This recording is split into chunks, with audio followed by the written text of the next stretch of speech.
delivery is, would you like to arrange collection? You say arrange collection, you tell DHL, hey, I'm sending it off to Shenzhen, and please collect it from me Wednesday, 8 a.m. when my office is open.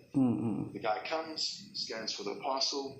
You will get an email saying, hey, your order's being collected from Craig's House of Phones. Here is your tracking number from DHL, and you can track the parcel.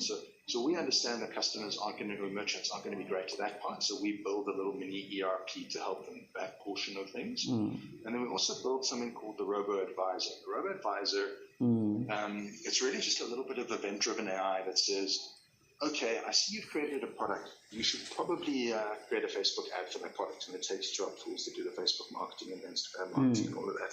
Or, hey, you've got an order, I see you should deal with it. Or, hey, this product would be really great in Jumia. Why don't you turn on the aggregation to put this product in that marketplace? So what we do is we try to help you sell more goods. And it's completely selfish, right? I make the most money when you ship a parcel. So I want you shipping as many parcels as possible. So I'm going to do everything in my power to help you sell more goods. But on the flip side, hey, you're in your first year, this is free. I've gotten you everything cheaper down to your website has been free, your aggregation has been free. You've got a better rate on shipping, you've got a better rate on transactions. And I've helped you make your first, I don't know, $10,000 in a year. I've created a lot of value up front for you, and that it's a good basis for a long-term relationship. Okay, got it.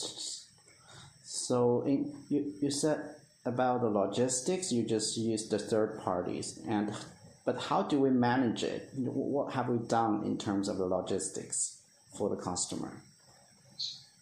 So for each of, let's take an example. I set up a store here in Joburg.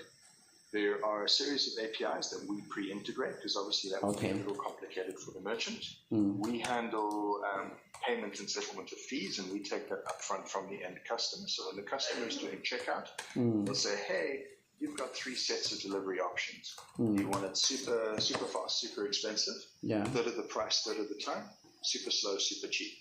And they can go, okay, well, I want it really fast. Okay, cool, no problem. Here is your pricing from DHL. Here is your pricing from Aramex. Here is your pricing. You do that all real time. Okay. And I can then say, okay, well, no, DHL lost my ashes one day, so now I want FedEx to do the delivery. So all of that integration has already been pre-done with all the vol metrics that you enter with your product. So we do real-time pricing, real-time currency conversion. And we handle all the complicated stuff that the merchant shouldn't really have to deal with. All they have to do is choose which DHL or which integration they want on, and just what is their account ID with that company. And if they don't want an account with that company, we can take one on their behalf, and we'll manage payments and everything else, which we prefer because we get a much bigger slice of the pie if we do it for them. And then all those APIs are integrated, so the moment that parcel gets scanned onto a truck, their customers get notified it's on the truck, it's on its way, it's being delivered, it's out for delivery. Hey, it's at your door, where are you? So all of that is all from a technology standpoint. We've done all those hard yards, we've done all those integrations. And typically for us to add a new country takes about 2 weeks if we decide we're suddenly popular in New Zealand, for example. And the same goes for banking relationships. So we automate that whole process for them, and then the rest goes into the expert hands of that 3PL provider who will take care of the logistics. Oh, okay. So how about if there's a refund, how do we do the after-sales service to the customer? Okay, so what happens is the customer would then go to their order history and say, "Ooh, this has arrived damaged." Yes. So let's say it's a damaged parcel. What will happen is the third-party logistics provider will be summoned. They will pick it up. They will inspect the parcel. If the parcel is indeed damaged, they have what's called GIT, Goods in Transit Insurance, and they will sort that out between themselves and the final merchant. If it's an out-of-box failure, same things. Consumer protection applies. They'll have, within 30 days to replace that good. And if it's someone taking the chance, obviously the merchant can deny that. But the basic create the return leg for the product, all of that we have integrated already. It's then up to the individual merchant and the individual customer to come to some sort of consensus on how they're going to deal with that customer service element. Got it. So in terms of the category and SKUs, in the PPT you said you have a lot of like merchants, but what are the most most sold SKUs and category, and what do you see the gross margin like the difference of gross margin? So A complex of the whole structure. pretty much, I see us selling everything Amazon would sell, so that's a pretty long list, right? That's Yeah. So what? 6 million different products. Okay. I don't see us, being big in any one particular. I see us selling across the board because it's individual merchants, right? Yes. As an example, we're about to go live with the largest SME bank in South Africa. They've got 480,000 merchants across every possible category. Okay.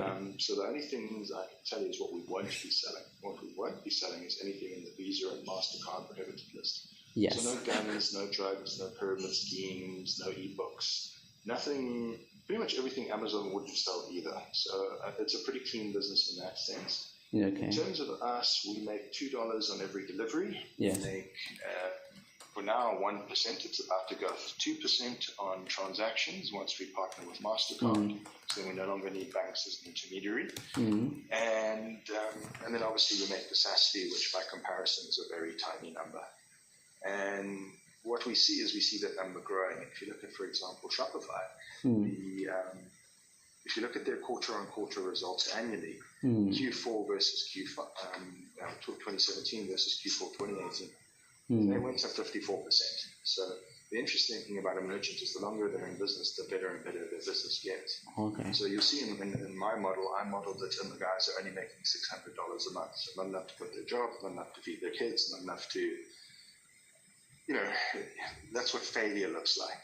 And if you look at Exchange Store, which is where you sell a lot of Shopify stores and Avalero stores, and all these single focus stores, average revenue is about $100,000 a month versus my piffy $600 a month. And on my $600 a month model, we're a $4.6 billion business over 3 years. Okay. Yeah, the model I saw. So yeah. So that model's a very pessimistic look at what failure would look like. Okay, got it. So compare with the Shopify. So of course there are like the numbers comparison, but what I really wonder is the reasons or our advantages, our specialities behind.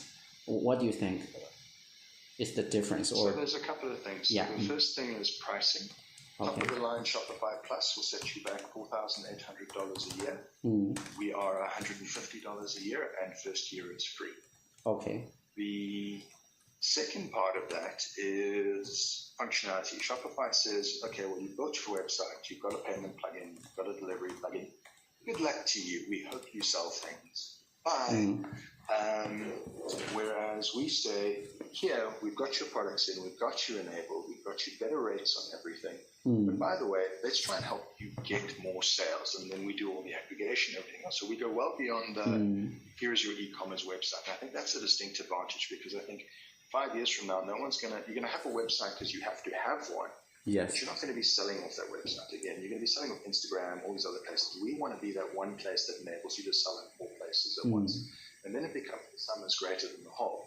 Because all of a sudden we've got your Amazon traffic, your Instagram traffic, your Jumia traffic, your Vodacom traffic, your Nedbank, all the different places that you're selling, we're taking a taste of, and we're doing it in such a way that you're grateful to us because we're saving you money, we're making it easy. And we become the center of how you make money. We literally become the system of record for how you make revenue. Okay, got it. So actually, in terms of I want to add a question about the supply chain, because I don't know if all of the products, where do the products come from? I mean, if we do a mass, like how much percent from Africa, how much are the manufacturing capacity of Africa, can they support these products, or do they have to like import from outside Africa? There's 2 versions of this. The first version is I make the product myself, or I have the product locally already. Yes. And I'm selling it both locally and internationally. The second version of it that we do support already is the dropship model, where if you look at Etsy, for example, Etsy is supposed to be the global marketplace for things made by creative people and makers, and it's all very, it sounds very sexy. 80% of everything that sells on Etsy is actually made in China. Yes. So we also support the dropshipping model from day one, which is source your goods, and I can have it picked up at Jack's factory in Shenzhen and delivered straight to my customer in Miami, Florida, but it has my brand's label on it. The other conversation we're going to start having sort of further with the JD guys and a few others is, can we give our merchants an interface on the inside in the back office that says, pick all the goods you'd like from China, have them reflect on your store with a markup, and then let's have a more seamless dropshipping experience. Because what's happening right now, if you look at Mansorini is a Shopify store doing $1 million a month. The guy's got really good taste in clothing. He's doing about 20 items, but he's literally, and I know the guy personally, he's got 6 girls who sit in the room and they've got Wish on their phones, and they're ordering it from Wish to him and then from him to his customers. And he's making a killer margin. I mean, he's got a set of sunglasses for $100 that he's buying $3 a pair. So we do see that as our next evolution of our model later this year, this idea where you can pre-source goods and have them replicate straight through. Okay, got it.